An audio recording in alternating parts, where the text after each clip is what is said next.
Hi guys, welcome to Wings Academy's online classes. നമ്മൾ ഇന്ന് 10ാം ക്ലാസ്സിലെ 4ാമത്തെ ചാപ്റ്റർ ആണ് ഡിസ്കസ് ചെയ്യുന്നത്. ചാപ്റ്ററിന്റെ പേര് വന്നിട്ട് എന്താണ്? ലാൻഡ്സ്കേപ്പ് അനാലിസിസ് ത്രൂ മാപ്പ്. ഓക്കെ, നമ്മൾ ഈ ചാപ്റ്ററിൽ മാപ്പിനെ പറ്റിയാണ്. ഈ ചാപ്റ്ററിൽ ഏറ്റവും ഇമ്പോർട്ടന്റ് ക്വസ്റ്റ്യൻസ് ആണ് ഡിസ്കസ് ചെയ്യുന്നത്. സാധാരണയായിട്ട് എക്സാമിന് ചോദിക്കാറുള്ളത് ഈ ഒരു ക്വസ്റ്റ്യൻസ് ഒക്കെയാണ്. അപ്പൊ ശ്രദ്ധിച്ചിരിക്കുക. ആദ്യം തന്നെ ചോദിക്കുന്നത് നമ്മൾ മാപ്പിനെ പറ്റിയാണ് ഈ ചാപ്റ്റർ എന്ന് പറഞ്ഞു. അപ്പൊ ഏത് മാപ്പിനെ പറ്റിയാണ് ഈ ഒരു ചാപ്റ്ററിൽ പറയുന്നത്? ടോപ്പോഗ്രാഫിക് മാപ്പിനെ പറ്റിയാണ്. ഏത് മാപ്പിനെ പറ്റിയാണ് ഈ ചാപ്റ്ററിൽ പറയുന്നത്? ടോപ്പോഗ്രാഫിക് മാപ്പിനെ പറ്റിയാണ്. ധരാതലീയ ഭൂപടത്തെ പറ്റിയാണ്. അപ്പൊ എന്താണ് ഈ ടോപ്പോഗ്രാഫിക് മാപ്പ് എന്ന് പറഞ്ഞാല്?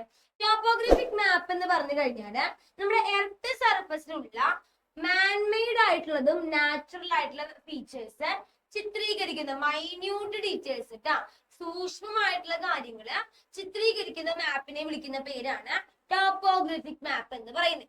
അപ്പൊ എന്താണ് ടോപ്പോഗ്രാഫിക് മാപ്പ് എന്ന് പറഞ്ഞാല്? നമ്മുടെ എർത്ത് സർഫസിലെ മാൻമെയ്ഡ് ആയിട്ടുള്ളതും അതുപോലെ തന്നെ നാച്ചുറൽ ആയിട്ടുള്ള ഫീച്ചേഴ്സ് സൂക്ഷ്മമായിട്ട് ചിത്രീകരിക്കുന്ന മാപ്പാണ് ടോപ്പോഗ്രാഫിക് മാപ്പ് എന്ന് പറയുന്നത്. ഇനി ഇവിടെ നിന്ന് എപ്പോഴും 1 മാർക്ക് ക്വസ്റ്റ്യൻ ആയിട്ട് ചോദിക്കുന്ന ഒരു ക്വസ്റ്റ്യൻ ആണ് അടുത്ത പറയുന്നത് കേട്ടോ. ടോപ്പോഗ്രാഫിക് മാപ്പ് എന്താണെന്ന് പറഞ്ഞു. എപ്പോഴും എക്സാമിന് ചോദിക്കുന്ന 1 മാർക്ക് ക്വസ്റ്റ്യൻ എന്ന് പറയുന്നത്, ഏത് ഏജൻസിയാണ് ടോപ്പോഗ്രാഫിക് മാപ്പ് ഉണ്ടാക്കാനായിട്ട് ചുമതലയുള്ളത്? ഏത് ഏജൻസിക്കാണ്? മിക്കപ്പോഴും ക്വസ്റ്റ്യൻ ചോദിച്ചിട്ടുണ്ട് കേട്ടോ. വിച്ച് ഏജൻസി, ഈ ക്വസ്റ്റ്യൻ ശ്രദ്ധിക്കുക, which agency interested for the preparation of topographic map? ധരാതലീയ ഭൂപടം നിർമ്മിക്കാനായിട്ട് ചുമതലയുള്ള ഏജൻസി ഏതാണ്? ഏത് ഏജൻസിക്കാണ് ചുമതലയുള്ളത് നോക്കിയേ. നമ്മുടെ കേന്ദ്ര ഗവൺമെന്റിന്റെ, സെൻട്രൽ ഗവൺമെന്റിന്റെ ഏജൻസിയായ സർവേ ഓഫ് ഇന്ത്യ. എന്താണ് ഏജൻസിയുടെ പേര്? Survey of India. ഏത് ഗവൺമെന്റ് ഏജൻസിയാണ്? സെൻട്രൽ ഗവൺമെന്റിന്റെ ഏജൻസിയായ സർവേ ഓഫ് ഇന്ത്യക്കാണ് എന്തിന്റെ ചുമതലയുള്ളത്? ഈ ഒരു ടോപ്പോഗ്രാഫിക് മാപ്പ് നിർമ്മിക്കാനുള്ള ചുമതലയുള്ളത്. അപ്പൊ നമ്മൾ പറഞ്ഞ എന്താണ്? ടോപ്പോഗ്രാഫിക് മാപ്പ് എന്ന് പറഞ്ഞു കഴിഞ്ഞാല് 2 ഫീച്ചേഴ്സ് ഡെപിക്ട് ചെയ്യുന്ന മാപ്പാണ്. ഏതൊക്കെ ഫീച്ചേഴ്സ് ആണ്? പ്രകൃതിദത്തമായിട്ടുള്ള സവിശേഷതയും കൊടുക്കും, അതുപോലെ തന്നെ മനുഷ്യനിർമ്മിതമായിട്ടുള്ള സവിശേഷതയും സൂക്ഷ്മമായിട്ട് ചിത്രീകരിക്കുന്ന മാപ്പാണ് ടോപ്പോഗ്രാഫിക് മാപ്പ് എന്ന് പറയുന്നത്. ഈ മാപ്പ് ഉണ്ടാക്കാനുള്ള ചുമതല വന്നിട്ട് ആർക്കാണെന്നാ പറഞ്ഞത്? നമ്മുടെ കേന്ദ്ര ഗവൺമെന്റിന്റെ ഏജൻസിയായ സർവേ ഓഫ് ഇന്ത്യക്കാണ് അതിന്റെ എല്ലാ ചുമതലയും ഉള്ളത്. 1 മാർക്കിന് എപ്പോഴും ചോദിക്കുന്ന ഒരു ക്വസ്റ്റ്യൻ ആണ് കേട്ടോ. രണ്ടാമത്തെ കാര്യം നമുക്ക് എപ്പോഴും ചോദിച്ചു കണ്ടേക്കുന്ന മറ്റൊരു ക്വസ്റ്റ്യൻ ആണ്, എന്താണ് ടോപ്പോഗ്രാഫിക് മാപ്പിന്റെ ഉപയോഗം?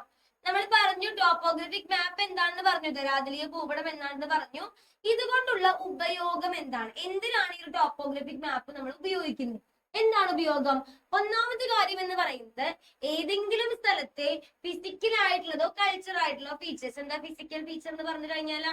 ഫിസിക്കൽ ഫീച്ചർ എന്ന് പറഞ്ഞു കഴിഞ്ഞാല് നാച്ചുറൽ ഫീച്ചറിനെ വിളിക്കുന്ന പേരാണ് ഫിസിക്കൽ ഫീച്ചർ എന്ന് പറയുന്നത്. കൾച്ചറൽ ഫീച്ചർ എന്ന് പറഞ്ഞു കഴിഞ്ഞാൽ എന്താണ്? മാൻമെയ്ഡ് ഫീച്ചർ ആണ്, മനുഷ്യനിർമ്മിതമായിട്ടുള്ള സവിശേഷതകളാണ്. ഈ 2 ഫീച്ചേഴ്സും ഒരു സ്ഥലത്തെ വിശകലനം ചെയ്യണമെങ്കിൽ അതിനെ സഹായിക്കുന്ന മാപ്പാണ് ഏത് മാപ്പ് എന്ന് പറയുന്നത്? ടോപ്പോഗ്രാഫിക് മാപ്പ്. അതാണ് ഒന്നാമത്തെ സവിശേഷത. ഒന്നാമത്തെ സവിശേഷത എന്താണ് പറഞ്ഞത്? ഓരോ സ്ഥലത്തെയും മാൻമെയ്ഡ് ഫീച്ചറും അതേപോലെ തന്നെ നാച്ചുറൽ ഫീച്ചറും അനലൈസ് ചെയ്യാനായിട്ട്, വിശകലനം ചെയ്യാനായിട്ട് ഏത് മാപ്പ് ഉപയോഗിക്കാം? ടോപ്പോഗ്രാഫിക് മാപ്പ് ഉപയോഗിക്കാം. രണ്ടാമത്തെ കാര്യം പറയുന്നത്, മിലിറ്ററി ഓപ്പറേഷനും അതുപോലെ തന്നെ പ്രിപ്പറേഷൻ ഓഫ് മിലിറ്ററി മാപ്സ് എന്ന് പറഞ്ഞാല് സൈനിക പ്രവർത്തനങ്ങൾക്ക് ചെയ്യാൻ വേണ്ടിയിട്ടും സൈനിക മാപ്പ് ഉണ്ടാക്കാൻ വേണ്ടിയിട്ടും ഏത് മാപ്പാണ് റെഫറൻസിനായിട്ട് ഉപയോഗിക്കുന്നത്? ടോപ്പോഗ്രാഫിക് മാപ്പാണ്. മൂന്നാമത്തെ കാര്യം പറയുന്നത് എന്താണ്? Natural and cultural resource. ഒരു റീജിയന്റെ നാച്ചുറൽ ആൻഡ് കൾച്ചറൽ റിസോഴ്സ് തിരിച്ചറിഞ്ഞ് സാമ്പത്തിക ആസൂത്രണം. ഇതൊരു വലിയൊരു പോയിന്റ് ആണ്. നിങ്ങൾക്ക് പഠിക്കാൻ സിമ്പിൾ ആയിട്ട് വേണമെങ്കിൽ ഫോർ എക്കണോമിക് പ്ലാനിംഗ് എന്ന് പഠിച്ചാൽ മതി. സാമ്പത്തിക ആസൂത്രണത്തിനായിട്ടും എന്ത് ഉപയോഗിക്കാം? ടോപ്പോഗ്രാഫിക് മാപ്പ് ഉപയോഗിക്കാം. അതേപോലെ തന്നെ അർബൻ പ്ലാനിങ്, ഒരു സ്ഥലം നഗരമാക്കി മാറ്റാനുള്ള എല്ലാ പ്ലാനിങ്ങിനും നമുക്ക് ഏത് റെഫർ ചെയ്യണം? ടോപ്പോഗ്രാഫിക് മാപ്പ് റെഫർ ചെയ്യണം. ടോപ്പോഗ്രാഫിക് മാപ്പിന്റെ ഉപയോഗങ്ങൾ എന്തൊക്കെയാണ്? ഒരു സ്ഥലത്തെ ഫിസിക്കൽ ആൻഡ് കൾച്ചറൽ ഫീച്ചേഴ്സ് മനസ്സിലാക്കാനായിട്ട്. രണ്ടാമത്തെ കാര്യം നമ്മൾ പറഞ്ഞ എന്താണ്? മിലിറ്ററി ഓപ്പറേഷൻ, മിലിറ്ററി കാര്യങ്ങൾക്ക് വേണ്ടിയിട്ടും മിലിറ്ററി മാപ്സ് ഉണ്ടാക്കാനും സഹായിക്കുന്ന ടോപ്പോഗ്രാഫിക് മാപ്പാണ്. അതേപോലെ എക്കണോമിക് പ്ലാനിങ്ങിന് വേണ്ടിയിട്ട്, സാമ്പത്തിക പ്രവർത്തനങ്ങളിൽ സാമ്പത്തിക ആസൂത്രണത്തിന് വേണ്ടിയിട്ട് ടോപ്പോഗ്രാഫിക് മാപ്പ് ഉപയോഗിക്കുന്നുണ്ട്. ലാസ്റ്റ് പോയിന്റ് വന്നിട്ട് ഫോർ അർബൻ പ്ലാനിങ്, നഗര ആസൂത്രണത്തിലും ടോപ്പോഗ്രാഫിക് മാപ്പ് ഉപയോഗിക്കുന്നുണ്ട്. ഓക്കെ, ഇനി ഇതിലെ മറ്റൊരു ഇമ്പോർട്ടന്റ് ആയിട്ടുള്ള ഭാഗമാണ്, ഈ ചാപ്റ്ററിലെ മറ്റൊരു ഇമ്പോർട്ടന്റ് ഭാഗമാണ് സൈൻസ് ആൻഡ് സിമ്പിൾസ്. എക്സാമിന് ചോദിക്കും. ഇങ്ങനെ ഡയറക്റ്റ് ക്വസ്റ്റ്യൻ ആയിരിക്കില്ല, ഒരു ഫിഗർ തന്നിട്ട് അതിൽ നിന്ന് കണ്ടെത്താനൊക്കെ ആയിരിക്കും പറയും. അപ്പൊ നമ്മൾ ഈ സൈൻ ആൻഡ് സിമ്പിൾസ് പഠിച്ചു വെച്ചാൽ മാത്രമേ നമുക്ക് ആ ക്വസ്റ്റ്യൻ ആൻസർ ചെയ്യാൻ പറ്റുള്ളൂ. ഇവിടെ ശ്രദ്ധിക്കേണ്ട കാര്യം, അതെങ്ങനെയൊക്കെയാണ് സിമ്പിൾസ് എങ്ങനെയാണെന്ന് പഠിക്കണം, അതുപോലെ കളർ പഠിക്കണം. ഏത് കളറിലാണ് ചിത്രീകരിച്ചിരിക്കുന്നതെന്ന് പഠിക്കണം കേട്ടോ. റോഡുകളൊക്കെ ആണെങ്കിൽ ഏത് കളറിലാണ് കൊടുത്തേക്കണത്? റെഡ് കളറിലാണ്. റെയിൽവേ മൊത്തം കൊടുത്തേക്കണത് എന്ത് കളറിലാണ്? ബ്ലാക്ക് കളറിലാണ്. ബൗണ്ടറീസ് വീണ്ടും കൊടുത്തേക്കണത് എന്ത് കളർ തന്നെയാണ്? ബ്ലാക്ക് ആണ്. വാട്ടർ ബോഡീസ് എപ്പോഴും ചോദിക്കുന്ന ക്വസ്റ്റ്യൻ ആണ്. ജലാംശങ്ങളെല്ലാം കൊടുത്തേക്കണത് എന്ത് കളറിലാണ്? ബ്ലൂ കളറിലാണ്. ഈ ജലാംശങ്ങൾ ഏറ്റവും കൂടുതൽ ചോദിച്ച് കണ്ടേക്കണത് റിവർ ചോദിക്കാറുണ്ട്, സ്പ്രിങ് ചോദിക്കാറുണ്ട്, വെല്ല് ചോദിക്കാറുണ്ട്, ട്യൂബ് വെല്ല് ചോദിക്കാറുണ്ട്. ഇവരെ കുറച്ച് ഈ 4 പേരെ എന്തായാലും നോക്കി വെച്ചോളൂ കേട്ടോ. അതായത് റിവർ ആണെങ്കിൽ വൈ ഷേപ്പ്, തിരിച്ചിട്ടൊരു വൈ ഷേപ്പ് ആണ് കാണിച്ചേക്കുന്നത്. സ്പ്രിങ് ആണെങ്കിൽ, നീരുറവയാണെങ്കിൽ പ്ലസ് ചിഹ്നമാണ്. വെല്ല് കിണറാണെങ്കിൽ എന്ത് ചിഹ്നമാണ്? ജസ്റ്റ് ഒരു റൗണ്ട് ഫില്ലിങ്സ് ഉണ്ടെങ്കിൽ അത് വെല്ല് കിണറാണ്. ട്യൂബ് വെൽ കുഴൽ കിണറാണെങ്കിൽ ട്രയാങ്കുലർ ഷേപ്പ് ആണ്. ഓക്കെ. പിന്നെ വെജിറ്റേഷൻസ് എല്ലാം എന്ത് കളറാണ്? ഗ്രീൻ കളറിലാണ് വെജിറ്റേഷൻ കാണിച്ചിരിക്കുന്നത്. സെറ്റിൽമെന്റ്സ് പാർപ്പിടങ്ങളെല്ലാം എന്ത് കളറിലാണ്? റെഡ് കളറിലാണ്. മോണുമെന്റ്സും ബിൽഡിങ്സ് എല്ലാം റെഡ് കളറിലാണ്. അതേപോലെ ലൈറ്റ് ഹൗസ് നോക്കണം, കോണ്ടൂർ ലൈൻസ് നോക്കണം. കോണ്ടൂർ ലൈൻസിന്റെ കളറാണ് കൂടുതൽ വട്ടം ചോദിച്ചു കണ്ടേക്കുന്നത്. കളർ വന്നിട്ട് എന്താണ് കോണ്ടൂർ ലൈൻസിന്റെ കളറ്? കോണ്ടൂർ ലൈൻസിന്റെ കളറ് ബ്രൗൺ ആണ് കേട്ടോ, കാപ്പി കളറാണ് ഉള്ളത് കേട്ടോ. ഓക്കെ.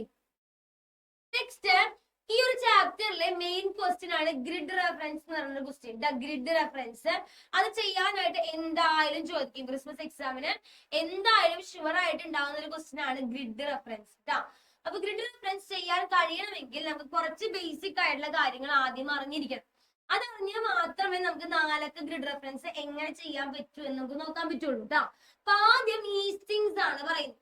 ഈസ്റ്റിങ്സ് എന്ന് പറഞ്ഞു കഴിഞ്ഞാല് ഇതുപോലെ നേരെ കുത്തനെ വരയ്ക്കുന്ന ലൈൻസിനെ വിളിക്കുന്ന പേരാണ് ഈസ്റ്റിങ്സ്. അത് എന്ത് ലൈൻസ് എന്ന് പറയാം? നോർത്ത് സൗത്ത് ലൈൻസ് ആണ്. നോർത്ത് സൗത്ത് ലൈൻസ് വടക്ക് തെക്ക് രേഖകളാണ്. വടക്ക് തെക്ക് രേഖകളാണെങ്കിൽ ആ രേഖകളെ വിളിക്കുന്ന പേരാണ് എന്തെന്ന് പറയുന്നേ? ഈസ്റ്റിങ്സ് എന്ന് പറയുന്നേ. ഇപ്പൊ നോക്കിയേ, ഇവിടെ ഞാൻ ആദ്യം കൊടുത്ത ഈസ്റ്റിങ്സിന്റെ വാല്യൂ 15 ആണ്. രണ്ടാമതായപ്പോഴേക്കും അതിന്റെ വാല്യൂ 16 ആയി. മൂന്നാമതായപ്പോഴേക്കും വാല്യൂ 17 ആയി. നെക്സ്റ്റ് ആയപ്പോഴേക്കും എത്രയായി? 18 ആയി. അതായത് ഇങ്ങോട്ട് പോകുമ്പോ, ഈ സൈഡിലോട്ട് പോകുമ്പോ വാല്യൂ ഇൻക്രീസ് ചെയ്യണം. അപ്പൊ ഈ സൈഡിലോട്ട് എന്ന് പറയുമ്പോൾ ഏത് സൈഡാണത്? ഈസ്റ്റ് ആണ് അല്ലെ. അപ്പൊ ഈസ്റ്റിലോട്ട് പോകുമ്പോൾ, കിഴക്കോട്ട് പോകുമ്പോൾ ഈസ്റ്റിങ്സ് എന്ത് ചെയ്യുന്നു? ഇൻക്രീസ് ചെയ്യുന്നു, വാല്യൂ ഇൻക്രീസ് ചെയ്യുന്നു. മൂന്നാമത്തെ പോയിന്റ്, എന്തെങ്കിലും ഒരു ഫീച്ചർ തന്നെന്ന് വിചാരിക്കാം. ഇപ്പൊ ഞാനിവിടെ ട്യൂബ് വെല്ല് കൊടുക്കുകയാണ് കേട്ടാ. എന്തെങ്കിലും ഒരു ഫീച്ചർ തന്നെന്ന് വിചാരിക്കാം. ഇതിന്റെ ഈസ്റ്റിങ്സ് കണ്ടുപിടിക്കാൻ പറഞ്ഞാല് തന്നിരിക്കുന്ന വസ്തുവിന്റെ എന്തെടുക്കണം? തന്നിരിക്കുന്ന വസ്തുവിന്റെ ലെഫ്റ്റ് എടുക്കണം. അവിടെ തന്നിരിക്കുന്ന വസ്തു എന്താണ്? ട്യൂബ് വെല്ലാണ്. ട്യൂബ് വെല്ലിന്റെ ഈസ്റ്റിങ്സ് എന്ന് പറയുമ്പോൾ എന്തായിരിക്കും? ലെഫ്റ്റ്. ഈ ഒരു ഒബ്ജക്റ്റിന്റെ ലെഫ്റ്റ് ഏതാണ്? ഈ സൈഡാണ് ലെഫ്റ്റ്, ഈ സൈഡ് റൈറ്റ് ആണ്. അപ്പൊ ലെഫ്റ്റ് ഏതായിരിക്കും വരാ? 17 ആണ്. അപ്പൊ ട്യൂബ് വെല്ലിന്റെ ഈസ്റ്റിങ്സ് എന്ന് പറഞ്ഞാൽ എത്രയാണ്? 17 ആണ്. അപ്പൊ ഈ പോയിന്റ് മെയിൻ പോയിന്റ് ആണ്. ലാസ്റ്റ് പോയിന്റ് അറിഞ്ഞാൽ നമുക്ക് 4 ഫിഗർ ഗ്രിഡ് റെഫറൻസ് കണ്ടുപിടിക്കാൻ പറ്റുള്ളൂ. ഈസ്റ്റിങ്സ് എന്ന് പറഞ്ഞു കഴിഞ്ഞാല് തന്നിരിക്കുന്ന വസ്തു ഉണ്ടെങ്കിൽ ആ വസ്തുവിന്റെ എന്തെടുക്കണം? ലെഫ്റ്റ് എടുക്കണം, തൊട്ട് ഇടത് വശം എടുക്കണം. ഓക്കെ. അപ്പൊ എന്തൊക്കെ പറഞ്ഞു? നോർത്ത് സൗത്ത് ലൈൻ ആണെന്ന് പറഞ്ഞു. ഈസ്റ്റിലോട്ട് പോകുമ്പോൾ എന്ത് ഇൻക്രീസ് ചെയ്യുന്നു? വാല്യൂ ഇൻക്രീസ് ചെയ്യുന്നു എന്ന് പറഞ്ഞു.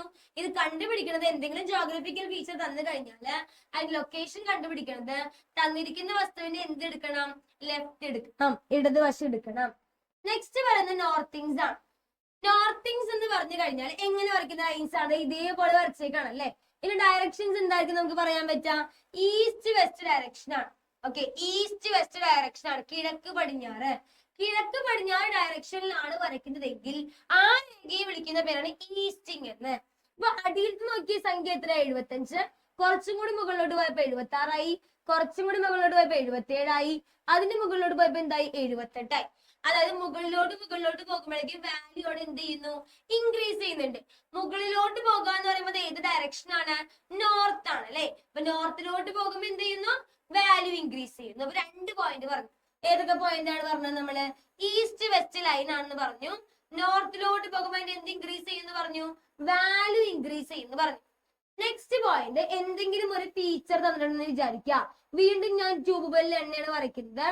തന്നിരിക്കുന്ന ഫീച്ചറിന്റെ ലൊക്കേഷൻ കണ്ടുപിടിക്കണം. തന്നിരിക്കുന്ന ഫീച്ചറിന്റെ എന്ത് എടുക്കാനാണ് പറഞ്ഞേക്കുന്നത്? തന്നിരിക്കുന്ന ഫീച്ചറിന്റെ സൗത്ത് എടുക്കണം. തന്നിരിക്കുന്ന ഫീച്ചറിന്റെ എന്തെടുക്കണം? സൗത്ത്. സൗത്ത് എന്ന് പറഞ്ഞാൽ എന്താണ്? തെക്ക് എടുക്കണം. ഇവിടെയാണ് ഫീച്ചർ കിടക്കുന്നത് അല്ലെ. ഈ ഫീച്ചറിന്റെ സൗത്ത് എടുക്കുക എന്ന് പറഞ്ഞു കഴിഞ്ഞാൽ മുകളിലത്തെ ഭാഗം നോർത്ത്, അടിയിലത്തെ ഭാഗം സൗത്ത്. ഇനി സൗത്ത് ആണെന്ന് അറിയാത്തവരാണെങ്കിൽ തൊട്ടടിയിലത്തെ എടുക്കാന്ന് പഠിച്ചു വെക്കാം. തന്നിരിക്കുന്ന ഫീച്ചർ തൊട്ടടിയിൽ കിടക്കുന്ന സംഖ്യ ഏതാണ്? 76. 76 ആണ് എന്ന് പറയുന്നത് ഈ ഒരു ട്യൂബ് വെല്ലിന്റെ നോർത്തിങ്സ് എന്ന് പറയുന്നത്. ഓക്കെ, അപ്പൊ നോർത്തിങ്സും ഈസ്റ്റിങ്സും നമ്മൾ പഠിക്കണം, ഇമ്പോർട്ടന്റ് ആണ്. ഈസ്റ്റിങ്സ് എന്ന് പറഞ്ഞു കഴിഞ്ഞാൽ തന്നിരിക്കുന്ന വസ്തുവിന്റെ ലെഫ്റ്റ് ആണ് എടുക്കേണ്ടത്. നോർത്തിങ്സ് എന്ന് പറഞ്ഞു കഴിഞ്ഞാൽ തന്നിരിക്കുന്ന വസ്തുവിന്റെ സൗത്ത് അല്ലെങ്കിൽ തൊട്ടടിയിലത്തെ എടുക്കാം. ഓക്കെ, അതൊരു ഇമ്പോർട്ടന്റ് ക്വസ്റ്റ്യൻ ആണ്, ഓർത്ത് വെക്കാൻ. നമുക്ക് 4 ഫിഗർ ഇപ്പൊ ചെയ്യേണ്ടി വരും കേട്ടോ. നെക്സ്റ്റ് ഒരു ഇമ്പോർട്ടന്റ് ആയിട്ടുള്ള ക്വസ്റ്റ്യൻസ് ആണ്. എന്താണ് contour line, contour value, contour ഇടവേള? എന്താണ് കോണ്ടൂർ രേഖ, കോണ്ടൂർ മൂല്യം, കോണ്ടൂർ ഇടവേള? എന്താണ് കോണ്ടൂർ ലൈൻ എന്ന് പറഞ്ഞു കഴിഞ്ഞാല്? കോണ്ടൂർ ലൈൻ എന്ന് പറഞ്ഞു കഴിഞ്ഞാല് ഒരു ഇമാജിനറി ലൈനാണ്, ഒരു സാങ്കല്പിക രേഖയാണ്. കോണ്ടൂർ ലൈൻ എന്ന് പറഞ്ഞാൽ എന്താണ്? ഒരു സാങ്കല്പിക രേഖയാണ്. അതായത് സീ ലെവലിന് മുകളില്, അതായത് നമ്മുടെ സമുദ്രനിരപ്പിന് മുകളില് ഒരേ ഹൈറ്റ് വരുന്ന പ്രദേശങ്ങളുണ്ട്. ആ ഒരേ ഹൈറ്റ് വരുന്ന പ്രദേശങ്ങളെയൊക്കെ കണക്ട് ചെയ്തുകൊണ്ട് യോജിപ്പിച്ചുകൊണ്ട് വരയ്ക്കുന്ന ഒരു സാങ്കല്പിക രേഖയാണ് ഇതെന്ന് പറയുന്നത് കോണ്ടൂർ ലൈൻസ്. കോണ്ടൂർ ലൈൻസ് എന്ന് പറഞ്ഞാൽ എന്താണ്? ഒരേ ഹൈറ്റ് വരുന്ന പ്രദേശങ്ങളുണ്ട്, ആ പ്രദേശങ്ങളെല്ലാം കണക്ട് ചെയ്തുകൊണ്ട് വരയ്ക്കുന്ന ഒരു ഇമാജിനറി ലൈൻ. ഞാനിപ്പോ ഈ വരച്ച സ്ഥലത്തൊക്കെ ഒരേ ഹൈറ്റ് ആയിരിക്കും, ഈ വരച്ച സ്ഥലത്ത് എന്തെന്നെ ആയിരിക്കും? ഒരേ ഹൈറ്റ് ആയിരിക്കും. ഇവിടെ എന്തായിരിക്കും? ഒരേ ഹൈറ്റ് ആയിരിക്കും. സീ ലെവലിന് മുകളില് ഒരേ ഹൈറ്റ് വരുന്ന പ്രദേശങ്ങളെല്ലാം കണക്ട് ചെയ്തുകൊണ്ട് വരയ്ക്കുന്ന ഒരു ഇമാജിനറി ലൈനാണ് എന്തെന്ന് പറയുന്നത്? കോണ്ടൂർ ലൈൻസ് എന്ന് പറയുന്നത്. അപ്പൊ എന്താണ് ഈ കോണ്ടൂർ വാല്യൂ എന്ന് പറയുന്നത്? ഈ കോണ്ടൂർ ലൈൻസിന് ഓരോ മൂല്യങ്ങൾ കൊടുത്തിട്ട് ഇവിടെ 500 കൊടുത്തു, ഇവിടെ 400 കൊടുത്തു, ഇവിടെ 300 കൊടുത്തു അല്ലെ.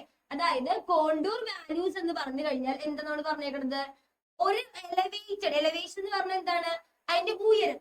ഒരു പ്ലേസിന്റെ ഓൾട്ടിറ്റ്യൂഡ് മാർക്ക് ചെയ്തിട്ടുണ്ടെങ്കിൽ ഉയരമാണ് നമ്മൾ എന്തെന്ന് പറയുന്നത്? Contour values. ഈ പ്ലേസിനെല്ലാം ഉയരത്തിലാണ് 500 ആണ്. അതുകൊണ്ടാണ് ഇവിടെ എന്ത് സംഖ്യ കൊടുത്തേക്കുന്നത്? 500 കൊടുത്തേക്കുന്നത് കേട്ടോ. അപ്പൊ കോണ്ടൂർ വാല്യൂ എന്ന് പറഞ്ഞു കഴിഞ്ഞാല് ഒരു പ്ലേസിന്റെ കോണ്ടൂർ മൂല്യം, അതായത് നമ്മൾ എന്താ പറയുന്നത്? ഒരു സ്ഥലത്തിന്റെ ഉയരമാണ് രേഖപ്പെടുത്തിയിട്ടുള്ളത് എങ്കിൽ അതിനെ വിളിക്കുന്ന പേരാണ് കോണ്ടൂർ വാല്യൂ എന്ന് പറയുന്നത്.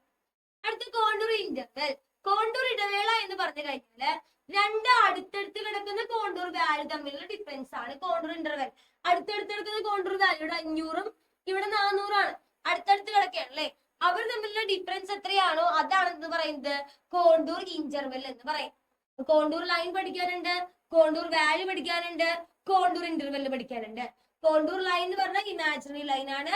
സീ ലെവലിന് മുകളില് ഒരേ ഹൈറ്റ് വരുന്ന പ്രദേശങ്ങളെല്ലാം കണക്ട് ചെയ്തുകൊണ്ട് വരയ്ക്കുന്ന ലൈൻസിനെ വിളിക്കുന്ന പേരാണ് കോണ്ടൂർ ലൈൻ എന്ന് പറയുന്നത്. അതിന് ഒരു റെസ്പെക്റ്റീവ് ഓൾട്ടിറ്റ്യൂഡ് മാർക്ക് ചെയ്തിട്ടുണ്ടെങ്കിൽ, ഉയരം മാർക്ക് ചെയ്തിട്ടുണ്ടെങ്കിൽ അതിനെ വിളിക്കുന്ന പേരാണ് എന്ത് പറയുന്നത്? Contour value. രണ്ട് അടുത്തടുത്ത് കിടക്കുന്ന കോണ്ടൂർ വാല്യൂ തമ്മിലുള്ള ഡിഫറൻസ് എന്ന് പറഞ്ഞാൽ എന്താണ്? വ്യത്യാസം. ആ വ്യത്യാസത്തെ വിളിക്കുന്ന പേരാണ് കോണ്ടൂർ ഇന്റർവെൽ. മറ്റൊരു ഇമ്പോർട്ടന്റ് ക്വസ്റ്റ്യൻ ആണ്, മിക്ക ക്വസ്റ്റ്യൻ പേപ്പറിലും കണ്ടിട്ടുള്ള മറ്റൊരു ഇമ്പോർട്ടന്റ് 2 മാർക്ക് ക്വസ്റ്റ്യൻ ആണ് കേട്ടോ. അതായത് നമ്മൾക്ക് ടോപ്പോഗ്രാഫിക് മാപ്പില് കോണ്ടൂർ ലൈൻസ് തന്നു എന്നിരിക്കട്ടെ, എന്തെല്ലാം കാര്യങ്ങളായിരിക്കും നിങ്ങൾക്ക് അതിൽ നിന്ന് മനസ്സിലാക്കാനായിട്ട് സാധിക്കുന്നത്? അതായത് കോണ്ടൂർ ലൈൻസ് തന്നു കഴിഞ്ഞാല്, മാപ്പിൽ ഒരു കോണ്ടൂർ ലൈൻസ് തന്നു കഴിഞ്ഞാല് നിങ്ങൾക്ക് എന്തൊക്കെ കാര്യങ്ങൾ മനസ്സിലാക്കാൻ പറ്റും? എന്തൊക്കെ കാര്യങ്ങളാണ്? ഒന്ന്, ആ പ്ലേസിന്റെ എന്ത് മനസ്സിലാക്കാം? ഓൾട്ടിറ്റ്യൂഡ് മനസ്സിലാക്കാം, ഉയരം മനസ്സിലാക്കാൻ പറ്റും, കാരണം ഉയരം മാർക്ക് ചെയ്തിട്ടുണ്ടായിരിക്കും അല്ലെ. രണ്ടാമത് സ്ലോപ്പിന്റെ സ്വഭാവം, അതായത് സ്ലോപ്പിന്റെ എന്താണ് സ്വഭാവം മനസ്സിലാക്കാൻ പറ്റും. സ്റ്റീപ്പ് സ്ലോപ്പ് ആണോ അതേപോലെ തന്നെ ജെന്റിൽ സ്ലോപ്പ് ആണോ എന്നുള്ള കാര്യം മനസ്സിലാക്കാനായിട്ട് സാധിക്കുന്നു. മൂന്നാമത്തെ കാര്യം പറയുന്നത് ലാൻഡ് ഫോമിന്റെ ഷേപ്പ്. ഷേപ്പ് എന്ന് പറഞ്ഞാൽ എന്താണ്? ആകൃതി മനസ്സിലാക്കാൻ പറ്റും. 3 കാര്യങ്ങളെ ഒരു കോണ്ടൂർ ലൈൻസ് നമുക്ക് തന്നു കഴിഞ്ഞാല് മനസ്സിലാക്കാനായിട്ട് സാധിക്കുള്ളൂ. അതിൽ ഒന്നാമത്തെ കാര്യം വന്നിട്ട് എന്താണ്? ആ പ്ലേസിന്റെ ഓൾട്ടിറ്റ്യൂഡ് ആണ്. ഓൾട്ടിറ്റ്യൂഡ് എന്ന് പറഞ്ഞാൽ എന്താണ്? ഉയരം മനസ്സിലാക്കാൻ സാധിക്കുന്നു. രണ്ടാമത്തെ കാര്യം എന്താണ്? നേച്ചർ ഓഫ് ദി സ്ലോപ്പ്, സ്ലോപ്പിന്റെ സ്വഭാവം മനസ്സിലാക്കാൻ പറ്റുന്നു. മൂന്നാമത്തെ കാര്യം എന്താണ്? Shape of the land form, land ഫോമിന്റെ എന്താണ്? രൂപം മനസ്സിലാക്കാൻ, ആകൃതി മനസ്സിലാക്കാൻ സാധിക്കുന്നു. നോക്കിയേ, ഇങ്ങനെ ഒരു ക്വസ്റ്റ്യൻ വരാം. ക്വസ്റ്റ്യൻ ഈ ഒരു രീതിയിൽ വരാം. Answer the following question related to contour lines എന്ന് പറഞ്ഞാൽ എന്താണ്? കോണ്ടൂർ ലൈനുമായി ബന്ധപ്പെട്ട ക്വസ്റ്റ്യൻസ് ആൻസർ എന്ന് പറഞ്ഞേക്കണേ. ഒന്നാമത്തെ ക്വസ്റ്റ്യൻ കൊടുത്തേക്കുന്നത് വാട്ട് ആർ കോണ്ടൂർ ലൈൻസ്? എന്താണ് കോണ്ടൂർ ലൈൻസ് എന്ന് പറഞ്ഞാല് അറിയാം, സീ ലെവലിന് മുകളില് ഒരേ ഹൈറ്റ് വരുന്ന പ്രദേശങ്ങളെ കണക്ട് ചെയ്തുകൊണ്ട് വരയ്ക്കുന്ന ഒരു ഇമാജിനറി ലൈൻ ആണ് കോണ്ടൂർ ലൈൻ. നമ്മൾ പഠിച്ചു കഴിഞ്ഞാണ് അല്ലേ. രണ്ടാമത്തെ കാര്യം mention the colour used to represent the contour lines in topographic map. Topographic മാപ്പില് കോണ്ടൂർ ലൈൻസ് കാണിക്കുന്ന കളർ ഏതാണ്? ഏത് കളറാണെന്ന് പറഞ്ഞേക്കുന്നത്? ബ്രൗൺ കളറാണ്. ഏത് കളറാണ്? ബ്രൗൺ കളറാണ്. What are the things? മൂന്നാമത്തെ question what are the things can be assessed from the contour line? ഒരു കോണ്ടൂർ ലൈനിൽ നിന്ന് എന്തൊക്കെ കാര്യങ്ങൾ നമുക്ക് മനസ്സിലാക്കാൻ പറ്റും? എന്തൊക്കെ കാര്യങ്ങളാ? കുറച്ച് മുന്നേ പറഞ്ഞോളൂ. എന്തൊക്കെ കാര്യങ്ങളാ? Altitude, level, nature of the slope, shape of the land form. ഇത് മൂന്നെണ്ണമാണ് മനസ്സിലാക്കാൻ സാധിക്കുന്നത്. ഓക്കെ, മറ്റൊരു ക്വസ്റ്റ്യൻ എന്താണ് ഇന്റർവിസിബിലിറ്റി? ഇന്റർവിസിബിലിറ്റി എന്ന് പറഞ്ഞാൽ ഒന്നുമില്ല, സിമ്പിൾ ആണ്. രണ്ട് പ്ലേസുകൾ തമ്മിൽ നമുക്ക് കാണാൻ സാധിക്കുന്നുണ്ടെങ്കിൽ, രണ്ട് സ്ഥലങ്ങൾ തമ്മിൽ പരസ്പരം ദൃശ്യമാണെങ്കിൽ അതിനെ വിളിക്കുന്ന പേരാണ് നേർക്കാഴ്ച അല്ലെങ്കിൽ ഇന്റർവിസിബിലിറ്റി. രണ്ട് പ്ലേസുകൾ തമ്മിൽ മ്യൂച്വലി വിസിബിൾ ആണെങ്കിൽ, കാണാൻ സാധിക്കുന്നുണ്ടെങ്കിൽ അതിനെ വിളിക്കുന്ന പേരാണ് എന്ത് പറയുന്നത്? ഇന്റർവിസിബിലിറ്റി അല്ലെങ്കിൽ നേർക്കാഴ്ച എന്ന് പറയുന്നത്. ഈ ഇന്റർവിസിബിലിറ്റി മെത്തേഡ് അപ്ലൈ ചെയ്യുന്നത് എവിടെയൊക്കെയാണ്? ഇറക്റ്റിംഗ് ഇലക്ട്രിക് പോസ്റ്റ്, വൈദ്യുതി പോസ്റ്റുകൾ നിർമ്മിക്കുമ്പോൾ, മൊബൈൽ ടവറുകൾ നിർമ്മിക്കുമ്പോൾ, വയർലെസ് ട്രാൻസ്മിഷൻ ടവേഴ്സ് നിർമ്മിക്കുമ്പോൾ. ഇത് എപ്പോഴാണ് യൂസ് ചെയ്യുന്നത്? ചിലപ്പോൾ രണ്ട് മാർക്കിന് ചോദിച്ചേക്കാം. ഇന്റർവിസിബിലിറ്റി മെത്തേഡ് നമ്മൾ എപ്പോഴൊക്കെയാണ് ഉപയോഗിക്കുക? ചിലപ്പോൾ നമ്മള് എന്താണ് ഇലക്ട്രിക് പോസ്റ്റുകളൊക്കെ നിർമ്മിക്കുമ്പോൾ, അതുപോലെ wireless transmission towers, mobile towers ഒക്കെ നിർമ്മിക്കുമ്പോഴാണ് ആ പ്ലേസും ഈ പ്ലേസ് തമ്മിൽ വിസിബിൾ ആണോ എന്നൊക്കെ നോക്കുന്നത്. അപ്പൊ ഇന്റർവിസിബിലിറ്റി എന്താണ് മനസ്സിലാക്കിയിരിക്കണം? എന്താണ്? രണ്ട് പ്ലേസുകൾ തമ്മിൽ കാണാൻ സാധിക്കുന്നുണ്ടെങ്കിൽ അതിനെ വിളിക്കുന്ന പേരാണ് ഇന്റർവിസിബിലിറ്റി.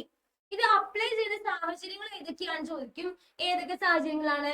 ഇറക്റ്റിംഗ് electric post, mobile towers, wireless transmission towers.